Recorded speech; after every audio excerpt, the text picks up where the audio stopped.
So hello friends, क्या आप Amazon, Flipkart या मीशो पे सेलर है और हर महीने जीएसटी फाइल करते वक्त कंफ्यूज हो जाते हैं? रिटर्न कैंसिलेशन और एचएसएन वाइज समरी का टेंशन। आज मैं आपको स्टेप बाय स्टेप दिखाऊंगा कैसे 2025 का लेटेस्ट रूल के हिसाब से इजीली GSTR1 फाइल करें बिना मिस्टेक्स के। तो फ्रेंड्स, अब बात करें GSTR1 भी रिटर्न फाइल करने की, तो जैसे हम अमेजोन पर सेलर है, हमारा अमेजोन पर ई कॉमर्स है, तो अमेजोन हर महीने जो रिपोर्ट है वो दे देता है, फ्लिपकार्ट भी दे देता है, बट मीशो पर आपको कलेक्ट करना पड़ता है। इनवॉइसेस वगैरह वो दे देता है, बट पूरी कंप्लीट रिपोर्ट नहीं देता है। तो अगर आप अमेजोन पर सेलर हो तो अमेजोन पर आपको पूरी रिपोर्ट्स मिल जाती है। अब फ्रेंड्स, जो हम अमेजोन पर सेल करते हैं तो जो अमेजोन से रिपोर्ट्स डाउनलोड करेंगे मंथली GSTR1 भी रिटर्न फाइल करने के लिए, तो अगर आप भी अमेजोन पर सेल करते हो तो आपको रिपोर्ट कैसे डाउनलोड करना है। जैसे मैं अमेजोन पर चले जाता हूँ, अमेजोन जो सेलर डैशबोर्ड है उसको ओपन कर लेता हूँ। उसको ओपन करने के बाद अब यहाँ पर आपको रिपोर्ट्स कहाँ मिलेगी, तो आपको नीचे स्क्रॉल करना है, तो यहाँ पर आपको रिपोर्ट्स का ऑप्शन मिलेगा।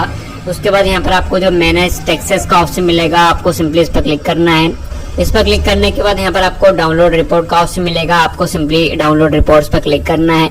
डाउनलोड रिपोर्ट्स पर क्लिक करने के बाद अब यहाँ पर आपको merchant tax report, MTR, stock transfer report, STR दोनों तरह की रिपोर्ट मिलती है। तो हमें मर्चेंट टैक्स रिपोर्ट MTR को जो डाउनलोड करना होता है, उसके बाद यहाँ पर आपको सिलेक्ट ईयर का ऑप्शन मिलता है। जिस भी ईयर का आपको रिपोर्ट डाउनलोड करना हो ईयर सिलेक्ट कर लेना है। सिलेक्ट मंथ, जिस भी मंथ की आपको रिपोर्ट डाउनलोड करना है, जुलाई, अगस्त, सितंबर, वो मंथ आपको सिलेक्ट कर लेना है। जैसे हमको सितंबर मंथ की जो रिपोर्ट डाउनलोड करना है तो हमने सितंबर सिलेक्ट कर लिया। उसके बाद यहाँ पर आपको B2B और B2C दो ऑप्शन मिलते हैं। तो जो B2C है वो नॉर्मल कस्टमर्स के लिए, मतलब कि जो GST रजिस्टर्ड नहीं है, ऐसे कस्टमर जो बिना GST वाले हैं। और जो B2B है जिनके पास GST है, जो जिन्होंने GST का यूज करा है अपने और ऑर्डर किया है, तो जो GST वाले ऑर्डर्स आते हैं उनकी रिपोर्ट आपको B2B मिलेगी, बिजनेस वाले कस्टमर। और जो नॉर्मल कस्टमर्स है जिनके पास GST वगैरह नहीं है, ऐसे कस्टमर्स की रिपोर्ट आपको B2C मिलेगी। तो जो सबसे ज्यादा कस्टमर वाली रिपोर्ट से आपको B2C मिलेगी। और जो B2B वाली है तो कभी कभी 1 से 2 कस्टमर्स के आपके पास ऑर्डर्स आते हैं, बहुत कम आपको जो B2B वाले कस्टमर मिलते हैं, सबसे ज्यादा आपको जो B2C वाले कस्टमर ही मिलते हैं। तो आपको ये सारी चीज सिलेक्ट करने के बाद अब यहाँ पर आपको ऑप्शन मिलता है डाउनलोड रिपोर्ट का। आपको सिंपली डाउनलोड रिपोर्ट पर क्लिक करना है। तो यहाँ से आपके जो भी मंथली रिपोर्ट्स है अमेजोन की वो डाउनलोड हो जाएगी। डाउनलोड हो जाने के बाद मैं चले जाता हूँ अपने फाइल मैनेजर में। फाइल मैनेजर में चले जाने के बाद मैंने यहाँ पर जो B2C और B2B दोनों ही रिपोर्ट्स डाउनलोड कर ली है। तो मैं सिंपली यहाँ पर B2C पर क्लिक करता हूँ और इस रिपोर्ट्स को ओपन कर लेता हूँ। तो जो हमारी रिपोर्ट्स है वो आ चुकी है, मैं इसको हटा देता हूँ, देन रिपोर्ट को ओपन कर लेता हूँ। रिपोर्ट को ओपन करने के बाद आप देख सकते हो जो भी आपकी रिपोर्ट्स है वो एक्सेल पर आ जाती है।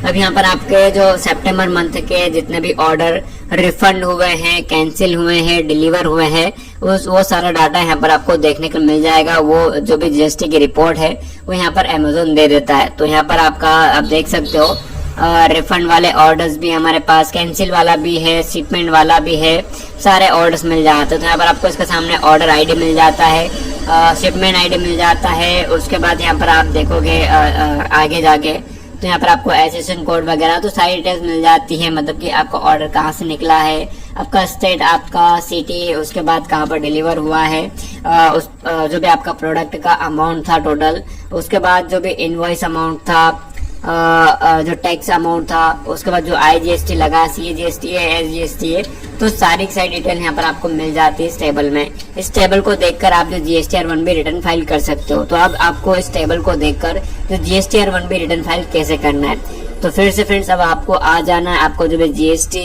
पोर्टल को आपको लॉगिन कर लेना है। GST पोर्टल को लॉगिन कर लेना, GST पोर्टल को लॉगिन कर लेना है। मैं यहाँ पर कंटिन्यू पर क्लिक करता हूँ। देन मैंने यहाँ पर जो GST पोर्टल को लॉगिन कर लिया। लॉगिन करने के बाद फ्रेंड्स अब यहाँ पर आपको GSTR1 पे रिटर्न फाइल करने के लिए सर्विस पर क्लिक करना है, रिटर्न पर आना है, रिटर्न डैशबोर्ड पर क्लिक करना है। रिटर्न डैशबोर्ड पर क्लिक करने के बाद आपको थोड़ा वेट कर लेना है। पेज ओपन हो जाने के बाद यहाँ पर आपको क्वार्टर सेलेक्ट कर लेना है। जैसे कि यहाँ पर आपको जुलाई टू सितंबर का GSTR1 रिटर्न फाइल करना है, तो मैंने जुलाई टू सितंबर क्लिक किया। यहाँ पर आपको पीरियड मिलता है जुलाई, अगस्त, सितंबर, कौन से मंथ के आप जो GSTR1 रिटर्न फाइल करने वाले हो। तुमको सितंबर की करना है तो हमने सितंबर सेलेक्ट किया। सर्च पर क्लिक किया। सर्च पर क्लिक करने के बाद नीचे स्क्रॉल करना है। देन यहाँ पर आपको ऑप्शन मिलता है प्रिपेयर ऑनलाइन वाला। आपको सिंपली प्रिपेयर ऑनलाइन पर क्लिक करना है। प्रिपेयर ऑनलाइन पर क्लिक करने के बाद अब हमने यहाँ पर जो पहले ही कुछ चीजें फिल कर रखी है ताकि आपको ज़्यादा समय नहीं लगेगा समझाने के लिए। तो यहाँ पर आप फ्रेंड्स जो अमेजोन पर आप सेल करते हो तो यहाँ पर आपको जो B2C में जो सारी चीज़ें फिल करनी होती है, जो भी आपके ऑर्डर्स डिलीवर हुए हैं, तो यहाँ पर आपको 2 B2C मिलते हैं। एक तो B2C लार्ज इन्वॉइसेस वाला और एक और मिलता है आपको B2C अदर्स वाला। तो जो B2C लार्ज है वो बड़े इन्वॉइसेस मतलब कि जिनके पास बहुत ज़्यादा ऑर्डर्स आते हैं उनके लिए होता है। तो आपको जो सिंपली आपके पास कम ऑर्डर्स है, आपका छोटा बिजनेस है, तो आपको जो B2C अदर्स पे ही क्लिक करना है और जितने भी सारे ऑर्डर्स आपके आए हैं वो सारे आपको B2C अदर में ही फिल करना है। अब फ्रेंड्स मान लो कि जितने भी आपके ऑर्डर डिलीवर हुए सक्सेसफुली, जैसे मैं यहाँ पर आपको टेबल जो रिपोर्ट्स है वो ओपन करके दिखा देता हूँ। तो हमारे कितने ऑर्डर सक्सेसफुली डिलीवर हुए हैं, जो शिपमेंट लिखा है वो आपके जो ऑर्डर है वो सक्सेसफुली डिलीवर हुए हैं। तो मैंने शिपमेंट पर क्लिक किया। इस ऑर्डर का मेरे को GST रिटर्न फाइल करना है B2C अदर्स में। तो फिर से मैं पोर्टल पर आ गया।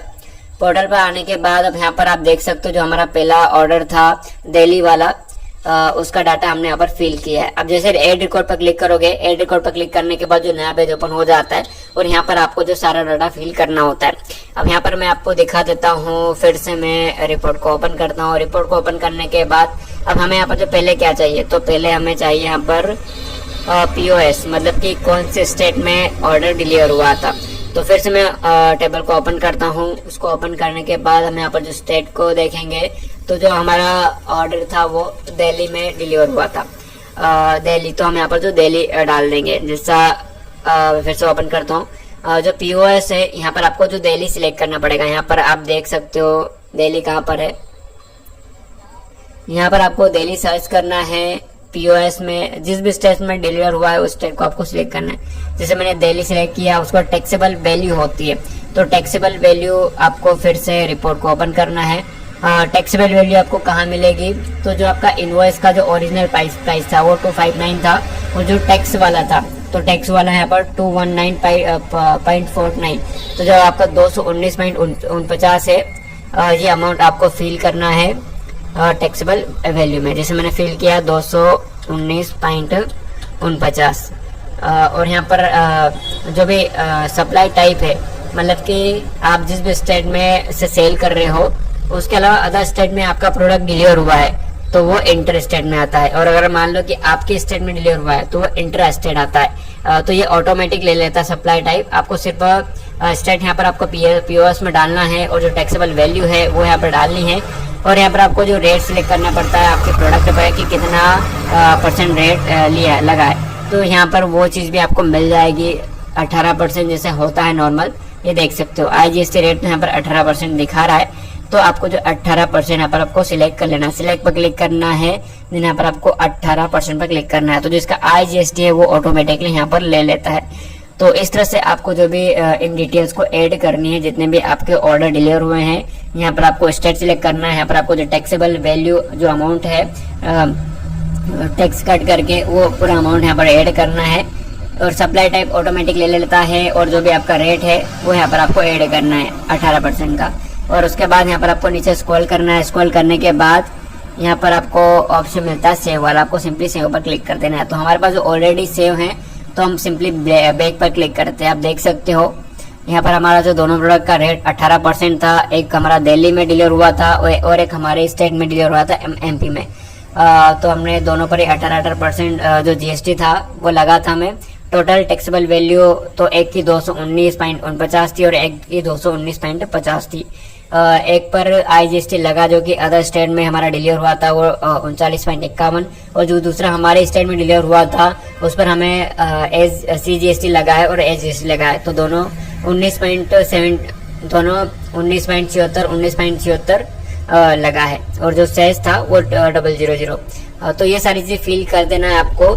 देन यहाँ पर आपको सेव कर देना। जितने भी आपके ऑर्डर डिलीवर हुए हैं सक्सेसफुली, मान लो 5 ऑर्डर 10 ऑर्डर, उन सब का आपको अलग अलग यहाँ पर ऐड रिकॉर्ड पर क्लिक करके डाटा फिल करना है अलग अलग ऑर्डर्स का, और सेव करते जाना है। सेव करने के बाद आपको सिंपली बैक करना है। बैक करने के बाद अब आपके जितने भी ऑर्डर डिलीवर हुए थे उनका डाटा यहाँ पर आपने फिल कर दिया है। जैसे हमारे टोटल 2 ऑर्डर डिलीवर हुए थे तो हमने 2 ऑर्डर का डाटा यहाँ पर फिल कर दिया है। मैं यहाँ पर आपको रिपोर्ट में भी दिखा देता हूँ। रिपोर्ट में क्लिक किया, देन यहाँ पर हमारा जो शिपमेंट वाले ऑर्डर है, जो शिपमेंट दिखा रहा है वो 2 ऑर्डर सक्सेसफुली डिलीवर हुए थे, बाकी 2 कैंसिल हुए और 2 रिफंड हुए। तो जो रिफंड हुए उनको कहाँ फिल करना है वो भी मैं यहाँ पर आपको बताने वाला हूँ।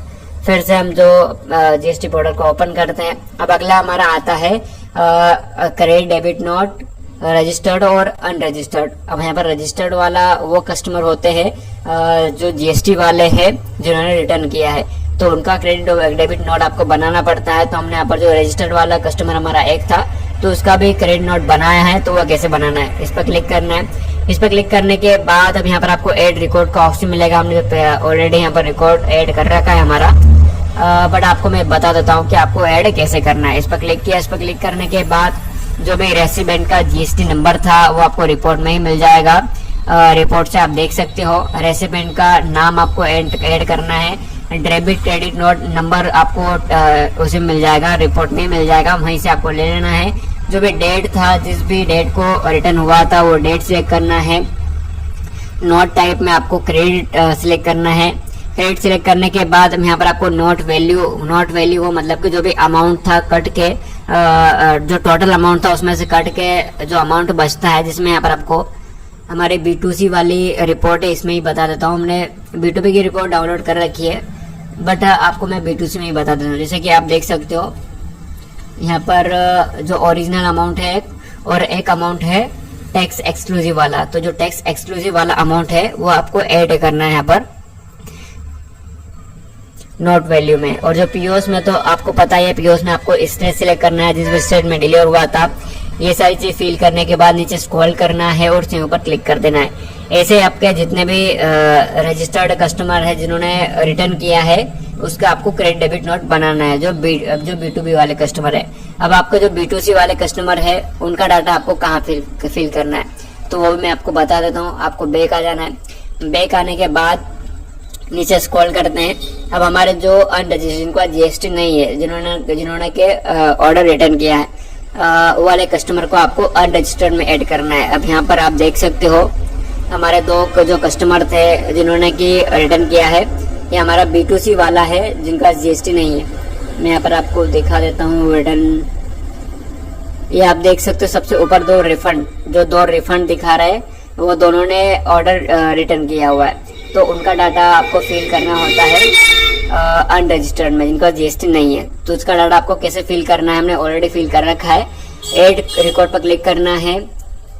ऐड रिकॉर्ड पर क्लिक करने के बाद यहाँ पर आपको डेबिट क्रेडिट नोट नंबर डालना होता है। तो नंबर आप अपने हिसाब से बना सकते हो, जो भी 2025 लिख देना आपको। उसके बाद जब आपको जो भी जितने भी आपके ऑर्डर रिटर्न हुए हैं, जैसे कि मान लो कि 02 हो गया, 02, 03, 04 कुछ इस तरह से आपको ऐड कर देना, मतलब कि दे देना है क्रेडिट डेबिट नोट नंबर। उसके बाद आपका जिस भी डेट को ऑर्डर रिटर्न हुआ तो वो डेट एंटर करना है। नोट वैल्यू में आपको मैं एक्सक्लूसिव टैक्स काट के जो भी आपका अमाउंट बच रहा है वो ऐड करना है।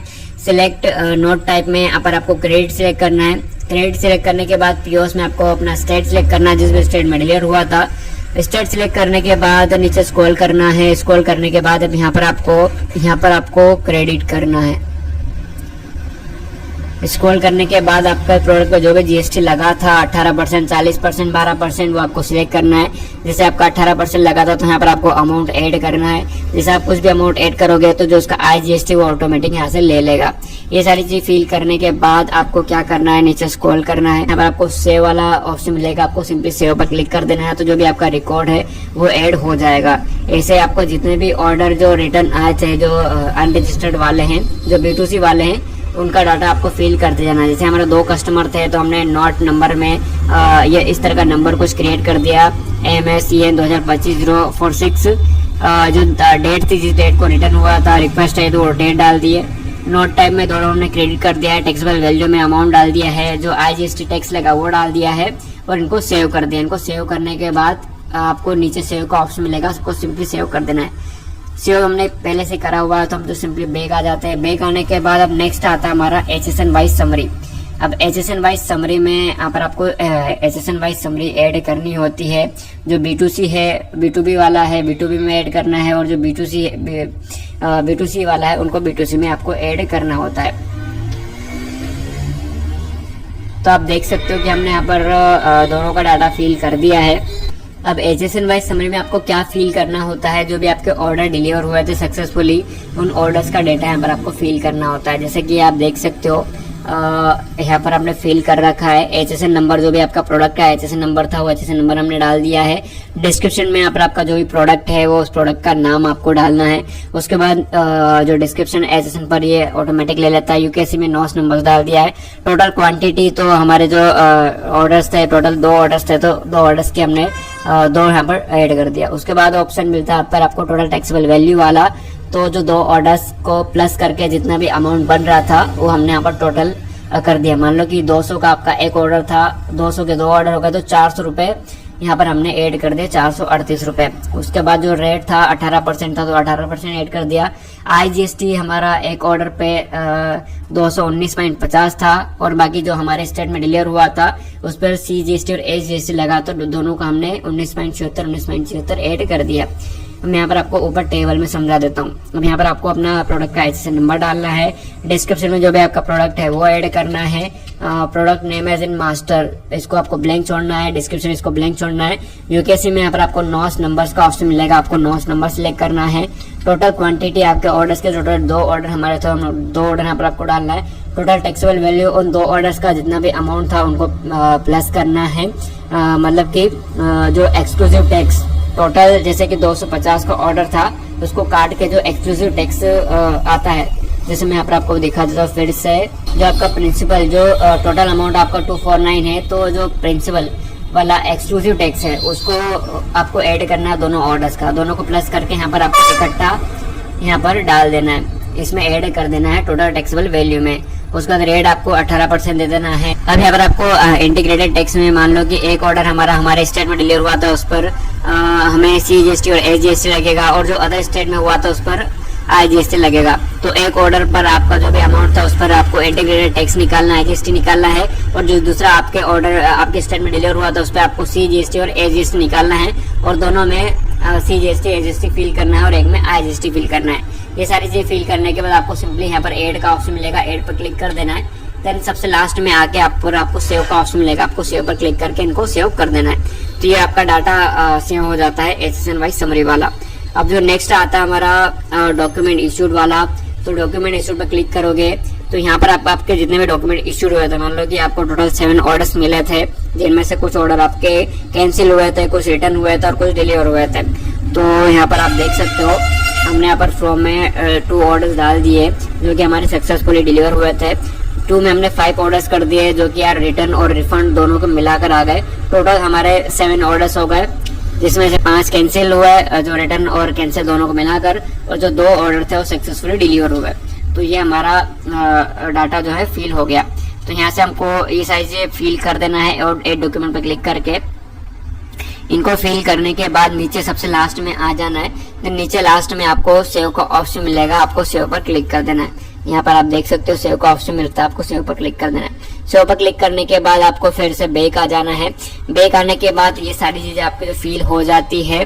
आप देख सकते हो हमारे जो भी ऑर्डर डिलीवर हुए थे सक्सेसफुली वो B2C अदर्स में हमने सारे ऐड कर दिए। उसके बाद जो GST वाला कस्टमर था जिसने की रिटर्न कर दिया था, तो उस रिटर्न का डाटा हमने रजिस्टर में ऐड कर दिया है। और जो जिनके पास GST नहीं थे, जिन्होंने भी प्रोडक्ट रिटर्न किए थे, तो उनका भी क्रेडिट डेबिट नोट बना दिया हमने अनरजिस्टर्ड में। उसके बाद जो HSN वाइज समरी थी आउटवाइड, तो यहाँ पर आपको जो भी आपके 2 ऑर्डर डिलीवर हुए थे उनका डाटा यहाँ पर आपको फिल करना था, वो कर दिया हमने। डॉक्यूमेंट इश्यूड में आपके जितने भी सारे ऑर्डर्स आपको मिले थे उन सब का डाटा फिल करना था, तो वो भी हमने यहाँ पर कर दिया है। ये सारी चीजें फिल कर देने के बाद अब आपको ऑप्शन मिलता है जनरेट समरी वाला। आपको सिंपली जनरेट समरी पर क्लिक करना है। इस पर क्लिक करने के बाद आपको नीचे स्क्रॉल करना है, जो है आपकी समरी है वो जनरेट हो जाएगी।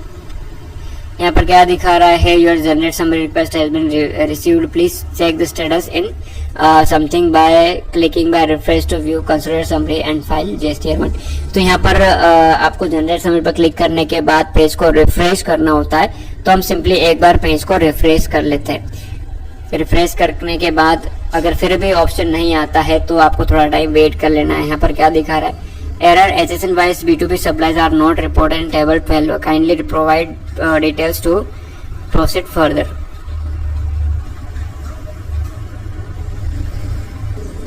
तो फ्रेंड्स यहाँ पर वार्निंग का ऑप्शन मिल रहा है, तो आपको यस पर क्लिक कर देना है। यस पर क्लिक करने के बाद थोड़ा टाइम वेट करना है, देन नीचे स्क्रॉल करना है। तो यहाँ पर आपको फिर से जनरेट समरी का ऑप्शन मिलता है।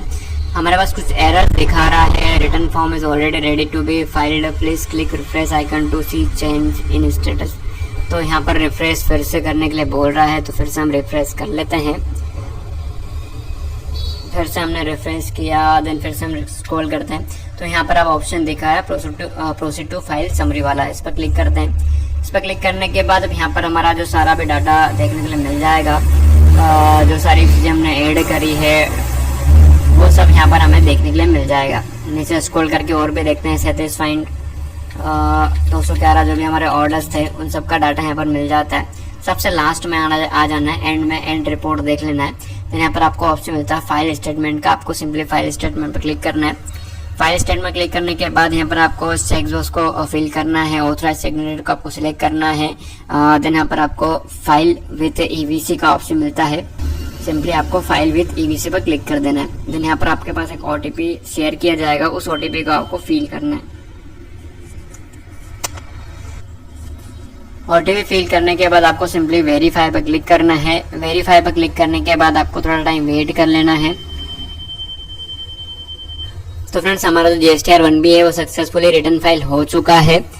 तो इस तरह से आप जो GSTR 1B को रिटर्न फाइल कर सकते हो, ये तरीका मिल जाता है। अब यहाँ पर हमें चेक करने के लिए क्या करना होगा, फिर से सर्विस पर आते हैं, रिटर्न पर आते हैं, रिटर्न डैशबोर्ड पर क्लिक करते हैं। इस पर क्लिक करने के बाद थोड़ा वेट कर लिया, वेट करने के बाद पेज ओपन हो गया।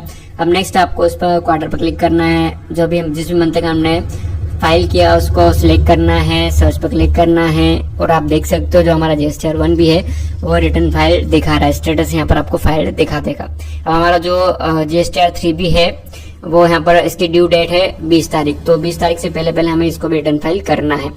तो फ्रेंड्स इस तरह से आप जो GSTR 1B रिटर्न फाइल कर सकते हो, तरीका आपको मिल जाता है। उम्मीद करता हूं आपको वीडियो पसंद आएगी। ऐसी इंटरेस्टिंग वीडियो देखने के चैनल को सब्सक्राइब जरूर से कर लीजिएगा।